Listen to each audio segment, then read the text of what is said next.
Emirates, Arsenal against Man City. Jermaine, good to have you with us. First of all, your thoughts on the game itself? I wouldn't say it was a great game. I felt like City approached it probably different to how they normally would. I think Pep's sort of like principles are, dominate the ball, play good football, create chances off that. No different to Arteta. Obviously spent 4 years with him, so Arsenal always want to dominate the ball and have more possession. They did that. Just surprised with the Arsenal selections, to be honest. I just felt like when you sign someone like Eze, you bring him in to make a difference and playing the big games. Trossard play, was Eze going to play in that position there, or Mourinho, could he have played as an 8 or a 10? But I was just really surprised with the selection. I thought he would have played in this game. But yeah, City really, I suppose, professional performance, wanted to sort of like play on transitions and obviously that's where their goal come from. Yeah, it wasn't the best game, but really intriguing. Let's look at the lineups, because you've alluded to it already. You'd have picked Eze in the starting lineup. Where would you have picked him when you look at the Arsenal team? Martin Odegaard was out, so the choice there probably was Mourinho or Eze in that position, maybe. Yeah. He went with Mourinho. On the left-hand side, he could have picked Eze there. Yeah. Instead of Trossard, he could have picked Martinelli, who came on off the bench and ended up scoring. Madueke's been in good form on the right-hand side, so we expected him to start the game, even though Saka was fit enough for the bench. Yeah. So where would you have picked Eze? I would like to play him here. And the reason why I say that, because I feel like...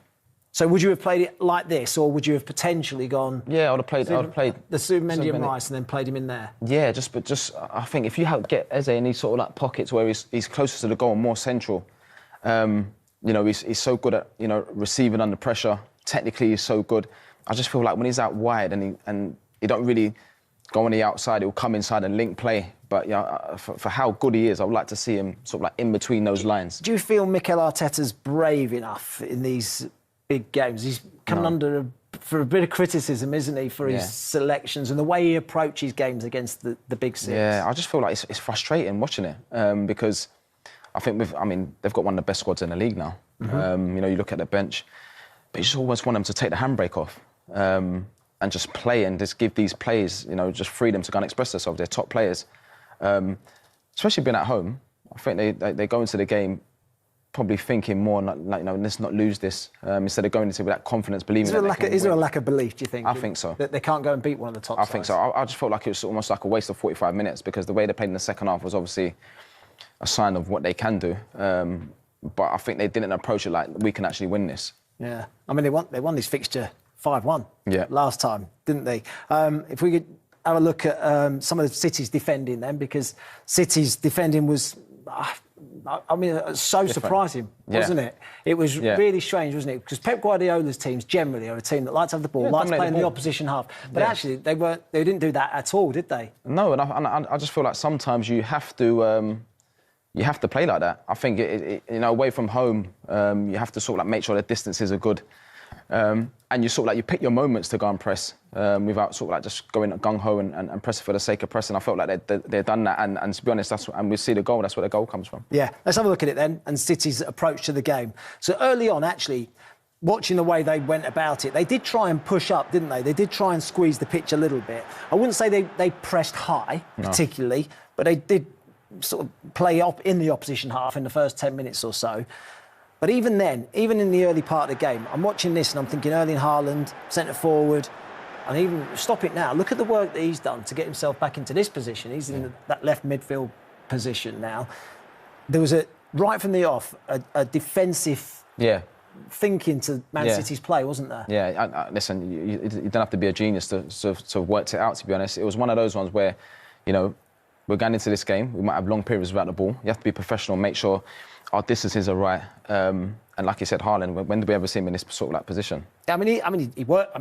It's not that he doesn't work, but to find himself in as deep as that, and everyone behind the ball again, with standing pressure, really. If you stop it, that's like a 4-5-1. And it just seemed like they were comfortable at possession. Yeah. It's like, okay, then you can have the ball, you come and break us down, because then as soon as on that transition, then they'll spring from that and try and create attacks and that. But even there, they don't look in a hurry to go and press. No. They look quite comfortable with that possession. I think that's exactly what they tried to do, though. They did try and counter-attack, which again, surprised. Pep blamed it a little bit on fatigue. Yeah. He said that they had the Manchester derby last week. They had Champions League on Thursday, didn't they? Whereas Arsenal played on Tuesday, so they had a couple of days extra break, is what he was saying. So he feels as though there was a little bit of fatigue. This is the goal, and this is a brilliant counter-attacking goal, isn't it? Yeah. Arsenal on the attack. Talk about Man City defensively and how deep they get.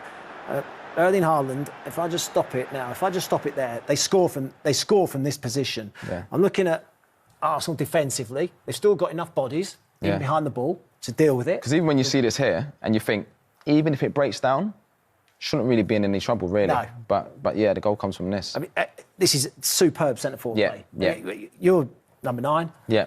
How good is this from Erling Haaland? I'll play it on slowly to start with, because his first touch when it comes to him. Yeah. Now, the way he plays it round the corner. And I think, you have to be able to be that focal point and receive under pressure, have the awareness, then link play. But then when you do that, do you just stand and admire what you've done? Yeah. Or do you think, OK, then, do you realise that now it's an opportunity now to get yourself in this position? Well, look, he's not even looking up. He's got his head down and he's just probably thinking, right, I just need to make that sort of overlap and get in a position where I'm through on goal. I'm going to stop it right there, because he and Gabriel are in a foot race. That's him on the run. That's not even a race, is it? Well, there's Gabriel. Yeah. There's Erling Haaland. So they're level at this point. Yeah. They're level. I'll play it on another, couple of seconds. Yeah. Look at the gap now. Yeah, All of a it's sudden, there's a gap unbelievable. that's opened up. That's how quick. Yeah, he's a machine. How quick he is. Yeah. And how far he's got away from Gabriel. Again, though, it's about timing of the pass. Yeah. It's a 3v2, timing of the pass, and then the first touch. I think there's a little touch. I think that just drags Saliba, isn't it, towards the ball, which opens up the space for Erling Haaland. The Pass, touch, and then the touch. You have to get the touch right. The touch is perfect, just in front of him, and the finish. And that's not easy. He makes it look easy, but it's not easy, because when you're running at that pace, the ball goes through, your first touch has to be right, then you've got to sew your feet down, and then you've got to execute, and that. It's such a good goal. It is. Brilliant counter-attacking goal from Manchester City. Start the second half. This is, again, highlights exactly the approach from Man City. There are goals to the good. It's start the second half, the defensive structure of the team, midfield 4, 5 in midfield, Erling Haaland up top. Even then, and I'll stop it now, look at that. Just before they pick the ball up, Man City, I'm looking at that, and look how many bodies they've got. They've got 4, 5, 6, 7, 8, 9, all 10 within, 25, 30 yards of their own And you can goal. understand it, to be honest. I think if you go in at half-time and think, right, this is where the goals come from. Yeah. And we've got someone like a Doku, who's probably the outlet. He's the one that can get you out of the pitch with his pace, stay in the game, protect the lead, and then, when we do get our moments, then go and get the second goal. Yeah. And actually, you're right about Doku. He was the outlet for them all second half. When they were under pressure, Arsenal hadn't a lot of the ball. Someone who could get them up the pitch, someone who can relieve it, that was Doku. Yeah. Winning a free kick, opposition half slows the game down, and we go again. Arsenal had a lot of possession in the second half. Didn't do loads with it. They're not particularly wanting to press again, Man City. Out of possession. Generally, the shape of the team is a 4-4-2. Bernardo Silva just releases himself, goes up alongside Erling Haaland, so it's almost like a 4-4-2.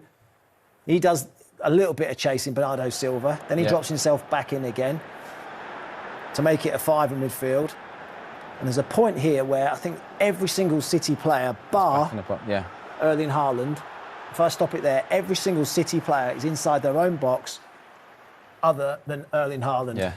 And he's the focal point. And it's quite interesting watching it, because, I can't imagine the last time I've seen a City team go into a game and defend like they've defended. Yeah. I know that during the games you'd have periods where you have to, but it's almost like from the first whistle that was the approach. Right, we're just going to be solid and not concede, and not sort of like, because Arsenal, they want to provoke and find little pockets and create overloads.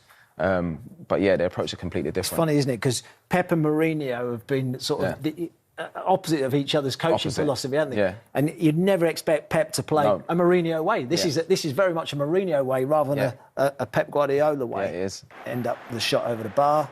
but every single Man City Yeah. player, bar Erling Haaland, behind the ball. Thought Donnarumma was excellent in the goal, by the way, especially from the set pieces. 4-4-2 again, similar approach, but not really chasing the ball, allowing Arsenal to have it. No, there's not much sort They're of just shuffling across. there's no intensity in the press.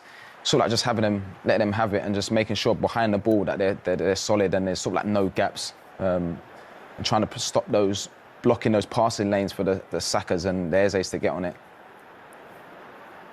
Offside. This is another set piece, which, again, they dealt really well, I think, with set pieces. It doesn't get anywhere near that one, Donnarumma, but generally, I thought he was excellent in the goal. Again, Doku. Yeah. When you're under pressure, you need someone to get you up the pitch. Yeah. I thought he was He's so good at this. Superb in the second half. And this is a good chance, to be honest. I'm going to take this back, because if you're Erling Haaland now, going through centre forward, you're in that position. Should he? I think that was the option there. I think that was probably the best option. But listen, we've seen him so many times in this position here. Even play it first time, goes through on goal. Yeah. How many times he scored? He's had a great start. Exactly. He's had a great start to the season as well. Yeah, you can't blame him for wanting to. And then the substitutions. This is incredible, isn't it? Because they're 1-0 to the good. Talk about seeing the game through. You take Foden off, you take Haaland off, and you bring on two more defensive players. And Ake goes into a back five. So I'm just going to play it on. Doku went up top. If I stop it, if I stopped it there, for instance, it's quite clear. You've got the back five, haven't you? 5-4-1, 1, 2, 3, 4, 5. Midfield 4. And then Doku now is as your centre forward. He's now the centre forward. But it sends a message to Arsenal, doesn't it? Yeah. Now you're really inviting the pressure, because I think, OK, you take Haaland off. I think you've got to keep one on. Were you surprised at that? I was surprised. I thought if you're going to take Haaland off, keep Foden on, because there still could be another chance in the game, and then you get the second goal and the game's done. But then what you're doing, you're just inviting more pressure, and eventually, with these top teams, then all it is moments, and once they get their moment like they did, they'll score. Yeah. So there's just no gaps. Yeah. Structure's really good. Yeah. As I say, Pep said it was fatigue. His team couldn't chase the ball. He knew that Arsenal wanted a lot. We're going to have quite a bit of it. Again, everyone bar Doku inside their own box, shuffling across. Yeah. And look okay here. You think they do look fine. They look solid. It's difficult for Arsenal. They're going around the block, so there's no gaps through it. I was going to say, it didn't feel as though Arsenal were going to get a goal, did it? The way the game was going. No. It's really, really interesting, intriguing battle, wasn't it? With Pep Guardiola's approach to the game. Thought it was fascinating. In terms of defending deep, this is the Premier League since the start of last season. So City's average and City yesterday. So I think one of the most interesting aspects of this graphic is this open play sequences of 10 plus passes. So in open play, we know Man City love to have the ball. They love to dominate possession. They love to pass the ball and keep it. Wear teams down, They do that 20 times a game on average since the start of last season. Yesterday against Arsenal, just 3. Thought that was really interesting. Press sequences were down, the high turnovers was down because they were so deep. The start distance, normally their starting distance from goal was 45.7 metres, it was 41, so they were another 5 metres deeper than normal. So really interesting in the way he went about it. And this one as well, lowest possession recorded in a league match. But then when you see that, yeah, then I think Arsenal then have to take advantage of that. Of that, 32% of the ball. Yeah, 100%, like a poor Man City performance, because we're so used to, like I said, Man City dominating possession, creating a lot of chances, winning the ball back quick, having long periods with the ball. So then if they've not done that, then, for an Arsenal team, you have to take advantage of that and win the game, I think. I should say as well, I should point out that this is his whole career in league matches. So I think it's 601 league matches or something ridiculous like that. This is his lowest ever possession, 32.8%. And both the two lowest actually have both come against Arsenal. So quite fascinating, really, to only have 32% of the ball. Yeah. Average position, compare it to last season, where they got beat 5-1 at the Emirates. And you see how high they were in that game. Savinho, Marmoush, Haaland, Foden, Nunez, all very high up, trying to squeeze the pitch. But by doing so, they left a few gaps at the back. Is this Pep Guardiola learning as well? Not necessarily just fatigue. Do you know what? We can't go to Arsenal and play this way because we might get hurt again. Yeah. We're going to go and be a bit because Arsenal are just as good. Of keeping possession. That's sort of like when you look at this map. This is Pep's principles. We're Yeah. Man City, we've got the best players, we dominate the ball, we create chances, get bodies forward. But there's more structure here. Yeah. You know, working on those transitions. You spoke about Doku being so important, getting you out the pitch.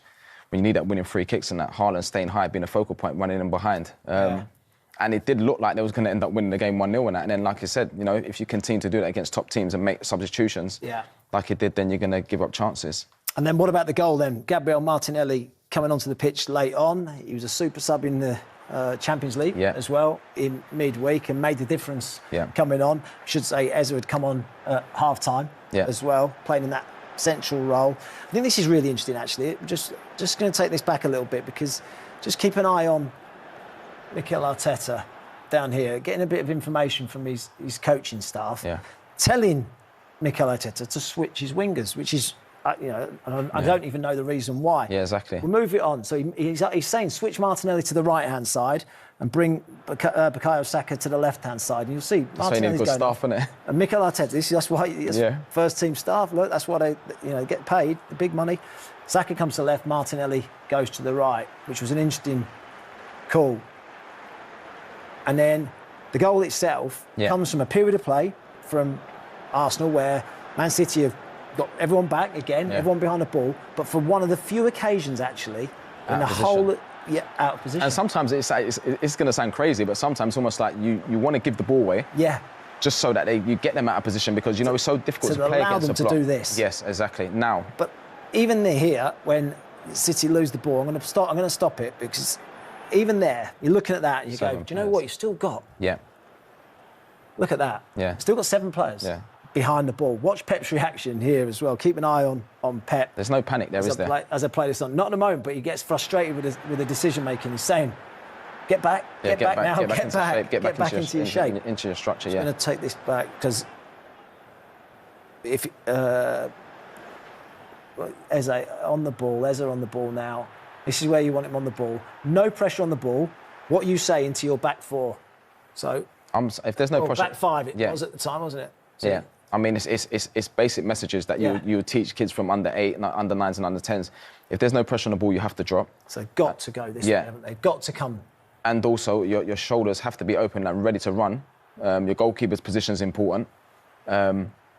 And then that's actually not a bad position, is it? Exactly. Edge of the box, that's the perfect position, isn't it? If the ball's over a lot of times straight balls are overhit anyway, so then it's a good position. He'll come and clear it out. So clear that, and I'll play this on slowly because it's brilliant movement, isn't it, from Martinelli? Nathan Ake sees him. Go with the runner. Yeah, you have to go with the runner. Whatever you do, go with the runner. Play it on. Ball goes over the top, and I'm just going to stop it here because now at this point, I'm watching Donnarumma and I'm thinking, just go back. Yeah. Just now he's got a touch, he's got it under control. You've just got to retreat. Play it on. Because even when he receives, it's an unbelievable touch away from the defender, but still then he's got so much to do. And the fact that the goalkeeper's position was so bad, then it becomes an easy chance. Tight game. And I think that sort of, that pass from Eza. Yeah.